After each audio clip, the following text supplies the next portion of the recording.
That satisfying click of the quarter sliding into the cart. You scoop up your reusable bags, glide through those automatic doors, and for a second, you feel like the smartest shopper in the country. But here's what Aldi isn't exactly advertising. That German company you trust? They're playing a risky game. The bread sitting on shelves in Berlin is cleaner. The bread sitting here can be made with chemicals that are banned across much of Europe. Same brand, same logo, totally different standards. They know Americans will chase a bargain, and they're betting you won't flip the box around and read the fine print. Today, we're exposing 12 things Aldi would rather you never think about. Things that would make their own German customers do a double take. And by the time we hit number 1, you'll understand why that quarter isn't saving you money. It might be costing you your health. And before we jump into it, make sure you're subscribed to Frugal Finds for You, because these are the kinds of grocery truth bombs we break down every week, and you don't want to miss what's coming next. The Yoga Mat Bakery. This is the main reason I don't blindly trust that fresh label in the bakery aisle. In Europe, bread goes stale. That's normal. If you grab a baguette in Paris or a loaf in Berlin, you've got about 2 days before it turns into a weapon. That's because it's usually made from flour, water, yeast, and salt. But grab a loaf of Aldi white bread here in the US, leave it on the counter, and 2 weeks later, it's still soft, squishy, and suspiciously pale. How? 2 words: azotocarbonamide and potassium bromate. We've touched on these before, but they're everywhere in budget grocery bakeries. Azotocarbonamide is the so-called yoga mat chemical, used in industrial processes to make certain rubbers and foams springy. It's banned as a food additive in many places because it's linked to respiratory concerns. Potassium. Bromate is a dough improver that helps bread rise higher and look whiter. It's also classified as a possible carcinogen, and it's banned in the EU, Canada, China, and Brazil. But in the US, Aldi can still use it to keep cheap bread looking perfect and staying fresh, far longer than bread has any business staying fresh. Their own country standards say, too risky. Here, it's just another ingredient. So, yes, you might be making a sandwich with 2 slices of cheese that other nations decided wasn't worth it. The German double standard. This is the part that should make your blood pressure rise. Aldi is a German company. In Germany and across much of the EU, the food rules are strict. They lean on the precautionary principle. If an ingredient looks like it could be harmful, it's restricted or removed until it's proven safe. Walk into an Aldi in Berlin, and you'll see cleaner ingredient lists. Dyes are more often natural. Preservatives are lighter. The formulas are different. But Aldi understands something about America. They know our regulatory system is, let's be polite, more flexible. They know American shoppers have been trained to focus on quantity, convenience, and price. So when Aldi crosses the Atlantic, they don't bring the same standards with them. They take advantage of looser rules and sell products here that they couldn't sell in their home country. They're offering you the Americanized version of their food, which is corporate code, for cheaper, more synthetic, and more chemically optimized. It's a betrayal because they prove every day in Europe that they know how to do better. They just don't do it here when pennies are on the line. And the worst part is, the biggest offender is hiding in plain sight, right on the back of the box. If you're already side-eyeing this, subscribe to Frugal Finds for You right now, because this next one is the kind of thing people miss every single grocery trip. The bioengineered bomb. You've heard the term GMO, genetically modified. People got spooked by that phrase. So the industry did what it always does. It rebranded. Now you'll see bioengineered food ingredient.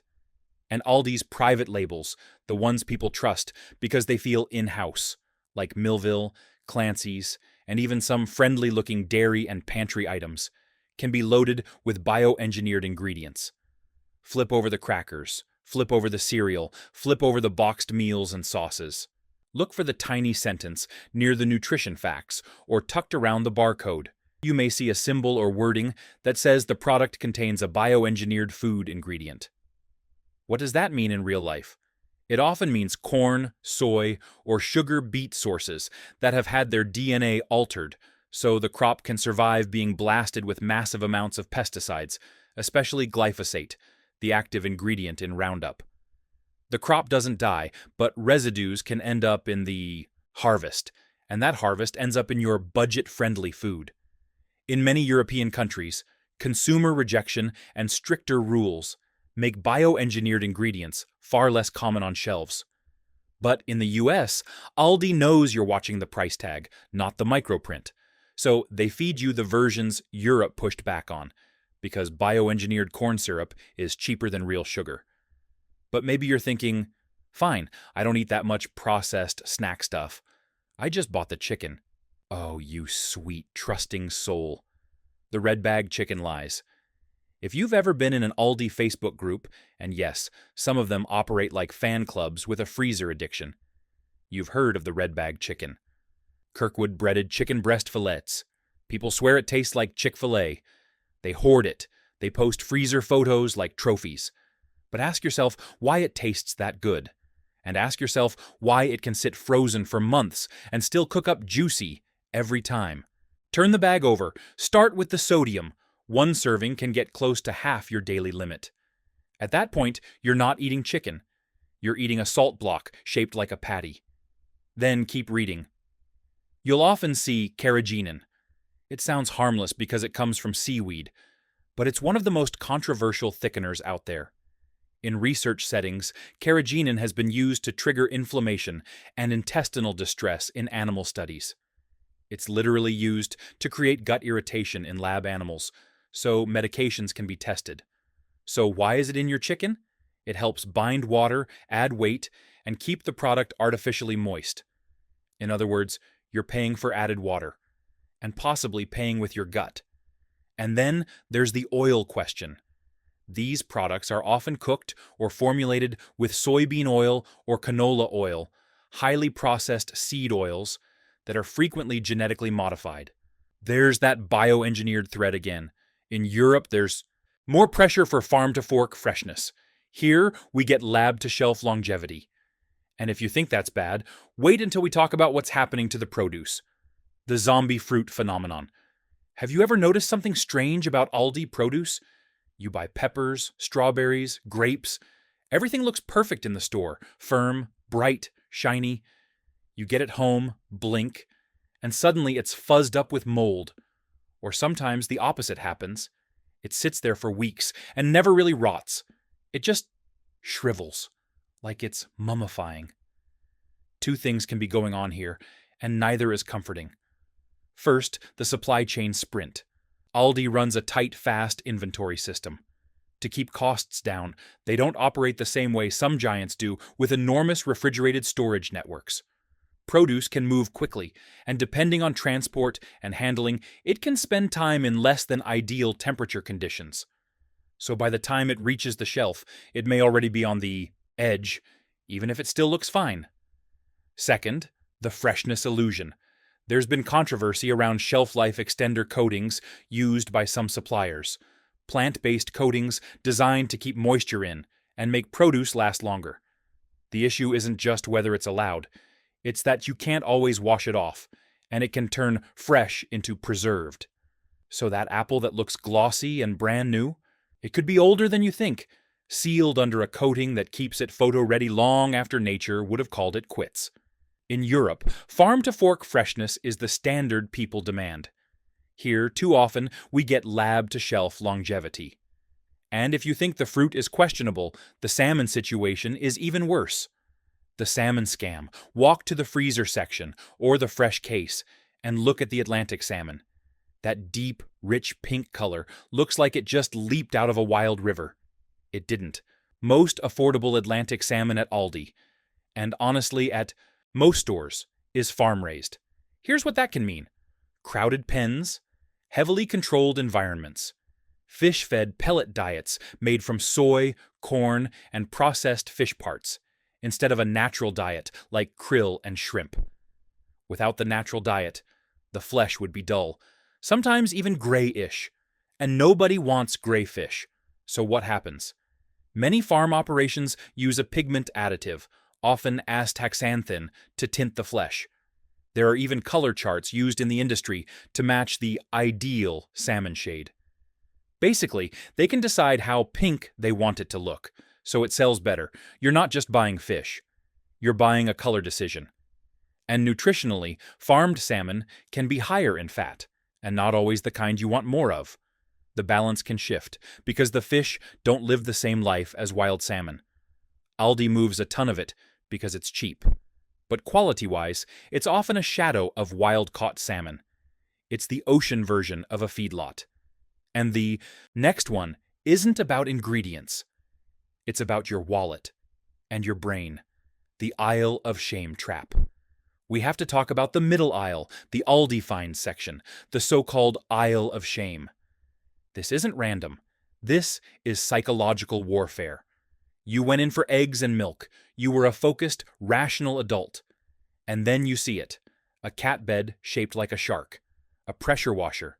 A 12-piece cast iron set for $19.99. Aldi deliberately manufactures scarcity. These items rotate weekly. When they're gone, they're gone. That triggers panic in your brain. I don't need an inflatable kayak, but if I don't buy it now, I'll never see it again. They're tapping your dopamine. They're training you to impulse buy. And let's talk about the quality. A lot of that non-food stuff is mass-produced, low-cost plastic and short-lived goods that don't age well. It's fast fashion for home products. It breaks, it clutters, and it ends up in the trash in a few months. Aldi hooks you with cheap groceries, then makes margins on the stuff you never planned to buy. One quarter at a time, they turn shoppers into collectors of clutter. But let's bring it back to food. Specifically, the thing everyone swears is premium because it wears a European reputation. If you're shocked by what Aldi is hiding, hit the like button and subscribe to Frugal Finds for you, because we're just getting warmed up. The chocolate lies. Europe versus US. Now I'm about to mess up dessert for you. Aldi is famous for chocolate. People say, it's European chocolate. They name drop Moser Roth. They talk about Chaussure like it's a luxury brand. And yes, some of it really is imported. Some bars truly come from Germany or Austria. But Aldi chocolate comes in tiers. There's the higher-end imported stuff, often the darker bars, with clear country of origin labeling. Then there's the everyday chocolate used in cookies, baking chips, cheaper candy bars, and mass snacks. Check the package. If it doesn't clearly say made in Germany, made in Belgium, or another origin that signals import, it may be produced in the US or Mexico under cheaper standards, more like the big candy giants. That's where you'll often see cost-cutting ingredients like PGPR, a stabilizer used to mimic the mouthfeel you'd normally get from cocoa butter. Real cocoa butter is expensive. PGPR is cheaper. It's a shortcut to get that smooth texture without paying for the real thing. And then there's the uncomfortable truth about chocolate in general. Consumer groups have flagged concerns about heavy metals like lead and cadmium in some chocolates, especially dark chocolate, because cocoa can absorb contaminants depending on growing and processing conditions. With budget sourcing from large suppliers, tracing and controlling those levels becomes harder than it is for premium, small-batch brands. You think you're buying a European luxury moment. Sometimes you're just getting standard candy in a fancy wrapper. And that luxury illusion continues right into one of the most important bottles in your kitchen, the olive oil dilution. Olive oil is liquid gold. It's the heart of the Mediterranean diet. It's supposed to be anti-inflammatory, heart-friendly, and the kind of staple that makes your meals healthier overnight. But real extra virgin olive oil, true Evo, costs money. Aldi sells Evo at prices that don't always add up. How do you sell a bottle for $5 when it can cost more than that, just to produce, harvest, press, and bottle quality olives? This industry is notorious for fraud. I'm talking scandal-level, follow-the-money corruption. Common tricks include blending real olive oil with cheaper oils like sunflower, soybean, or canola, then using coloring and flavor adjustments to make it look legit. Another trick is using low-grade oil and refining it until it's bland, then mixing it with a little virgin oil so it can wear the extra virgin label. Aldi's Carlini brand has had mixed results in independent testing discussions over the years. And when the price is unbelievably low, it raises the question, are the olives bottom tier? Is the oil old? Is it blended? Or is it just barely meeting the definition? So, if you're taking a shot of Aldi olive oil for your health, you might be swallowing glorified vegetable oil with a Mediterranean label. But maybe you're dieting. You head to the Fit and Active section. Bad move. The zero-calorie danger. The Fit and Active line is the honey trap for dieters.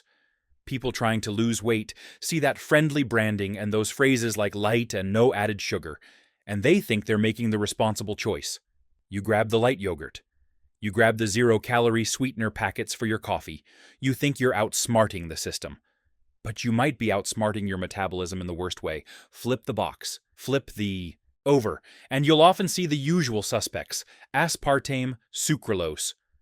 These are chemical sweeteners that research has linked to gut microbiome disruption and other concerns, depending on the person and the dose. But in many store-brand sweetener packets, there's a hidden villain that can be worse than the sweetener itself: maltodextrin. Maltodextrin is a cheap, flavorless powder usually made from corn. And in the US, that corn is often genetically modified.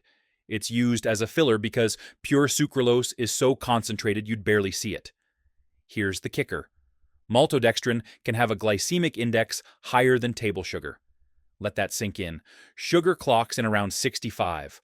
Maltodextrin can hit 100 or more, so your sugar-free packet can spike your blood sugar harder than if you used actual sugar. You are buying a diet product that can trigger the exact insulin response you're trying to avoid. It's a metabolic trap. And those light yogurts, when you take fat out, you take out texture and flavor. Low-fat yogurt can turn watery fast. So how do they make it thick again? Modified starches, gelatin, thickeners, and often carrageenan. At that point, you're not eating fermented milk. You're eating a lab-designed texture that feels like yogurt. If you're trying to lose weight, the Fit and Active aisle can be a minefield. But Aldi's cost-cutting doesn't stop at ingredients. Have you ever wondered why their cashiers scan so fast that it feels like a sport? The staffing secret. Why do you scan so fast? Now let's talk about the human cost of cheap groceries. Everyone loves low prices. But have you ever stopped and asked why Aldi can keep them so low? It's not just the quarter carts. It's not just bring your own bag. It's not just the bare bones store design. It's staffing. Aldi runs on a skeleton crew model built for maximum speed and efficiency. And yes, you've noticed the cashiers sit down. You might think, that's nice. That's civilized. Nope. That chair isn't about comfort. It's about locking them into position so they can scan faster. And they are tracked. Scan rate metrics are real. Every item is timed. In many stores, employees are expected to hit insane numbers per hour. If they fall behind, it gets flagged. It gets discussed. That's why your bread gets launched into the cart like it owes somebody money. That's why your eggs get handled at a speed that makes you pray. They're not being rude. They're trying to survive their performance metrics. And when the line slows down, they don't just relax. Aldi doesn't run big teams of separate staff for each task. The person scanning your groceries may also be the person restocking pallets, cleaning, moving inventory, and handling multiple jobs you'd normally see split between several employees in a larger store. So yes, you might be saving money on groceries because the person in front of you is being pushed like a high-speed industrial machine. Good wages or not, burnout is real. So next time your cashier looks stressed, don't take it personally. Your discount often comes straight out of their energy. But there's one final corner Aldi cuts, one that shows up in your breakfast bowl: the healthy cereal betrayal. Let's go back to breakfast. Millville, it looks like General Mills. Balanced cereal looks like Life. Crispy rice looks like Rice Krispies. But compare the ingredient lists. Aldi cereals frequently use preservatives like BHT to extend shelf life. We've talked about this before, and it's here too. BHT has been flagged as a potential endocrine disruptor, meaning it can interfere with hormones. European cereals tend to avoid it more often, leaning on alternatives like tocopherols, which are forms of vitamin E used to preserve freshness. But BHT is cheaper, so into the box it goes. And don't ignore the dyes. While Aldi US has made promises about removing certain synthetic colors from some house brand items, you still have to watch seasonal products and special buys. Those don't always follow the same rules.